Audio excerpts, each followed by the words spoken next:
Pascal Albès, bonjour. Bonjour. Merci de nous recevoir ici au Marquisat.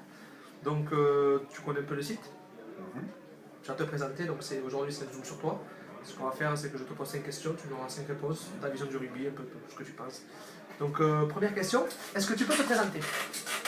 Albès Pascal, ancien troisième ligne, qui a joué longtemps à Pontac et qui a atterri au Marquisat par hasard, on va dire. J'ai fait une dernière saison, et puis après, ça fait 8 ans que j'entraîne dans ce club. Voilà. D'accord, toi tu es tout le temps Marquisat et Pontac, juste. Exactement. D'accord. Dans la vie, tu fais quoi? Je suis commercial. Marié, des enfants? Oui, des enfants. C'est important ça. C'est qu'on se présente, on se présente jusqu'au bout.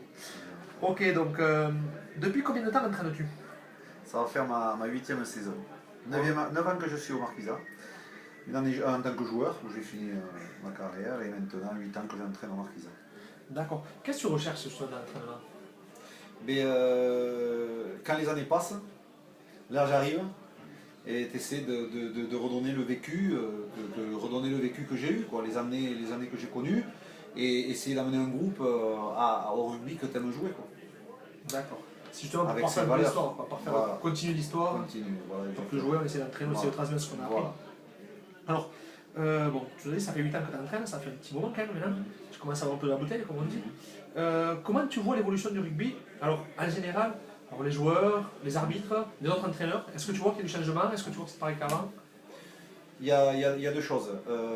Quand tu es entraîneur, tu es toujours frustré, que ce soit par rapport à tes joueurs ou par rapport aux arbitres.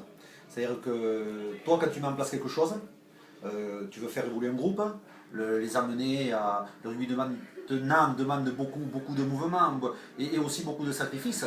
Et le plus dur, c'est que les joueurs adhèrent à ça, à vouloir s'entraîner, à faire des efforts.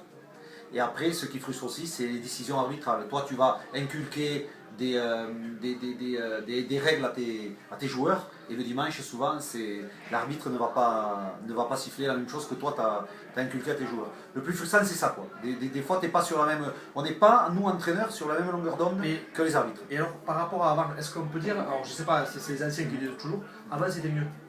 Non. Non. Moi, je suis un adepte de la préparation physique. Avant, c'était le rugby cassoulet.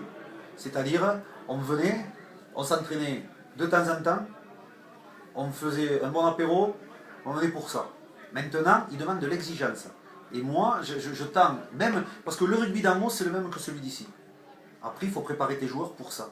Et si tu veux, maintenant, eh bien, si les joueurs ne font pas du sacrifice, eh bien, ils se font chier sur le terrain. Parce qu'ils ne seront pas en forme et ils n'avanceront pas. Voilà, moi, ça, c'est ce que j'en ressens. Alors, tu m'arrêtes sur cette question, justement, toi, cette évolution, comment tu fais justement pour animer tes entraînements par rapport à cette évolution? Tu fais quoi pour... comment tu organises tes entraînements? Toujours pareil, on part d'un entraînement, ça part d'un échauffement, après tu pars souvent sur de l'effectif réduit, de l'atelier, après tu pars sur du collectif. Après l'animation, l'entraîneur, il met en place quelque chose, mais souvent il est frustré, pourquoi? Tu t'attends à avoir 25 joueurs, 30 joueurs, tu en as 15. Tu dois toujours t'adapter. Donc faire vivre un entraînement, c'est aussi t'adapter au mec que tu auras à tes entraînements. D'où tes entraînements, tu les sors d'où? C'est toi qui les fais? Alors, j'ai un support, Ouais. j'ai un support qui est un bouquin où je pioche des exos, ouais, que ce soit pour du collectif, les exos du réduit. Mais par contre, après j'adapte. J'adapte par exemple à des situations où le dimanche j'étais pas content par exemple de la prestation de mes joueurs sur tel ou tel point. Donc j'adapte comme ça. D'accord. Ok, alors pour finir, dernière question, comment tu vois ton avenir rugbystique alors? Dans un premier temps, ouais. Tu vois, qu'est-ce que sur du moyen terme, sur du long terme? Déjà, je repars avec un nouveau collègue en tant qu'entraîneur. J'ai fait 7 ans ici avec 2 autres entraîneurs, qui étaient Jean-Paul Doujas et Frédéric Alussa. Donc cette année, pour moi, c'est nouveau. Je me suis laissé porter par ce qu'a mené, plus ou moins, Eric Fourcade, mais quand même en gardant les valeurs de ce club, l'état d'esprit qu'il y avait ici avant. Et comment te dire, moi, je ne sais pas trop quoi te dire, là, je suis un peu...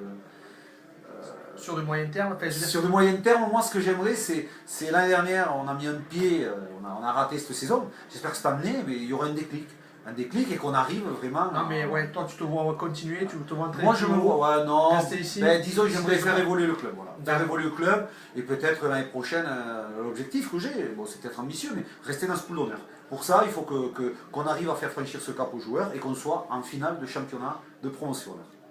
Voilà le court terme. Le long terme, ce sera, j'espère, jouer à l'honneur ici. Voilà. Ok. Mais après, je suis quelqu'un de humble et je me plais avec les gens où je suis. Souvent, je travaille sur du long terme. Ok, ça marche. Mais écoute, on se donne rendez-vous dans quelques petites secondes pour le bal frappe.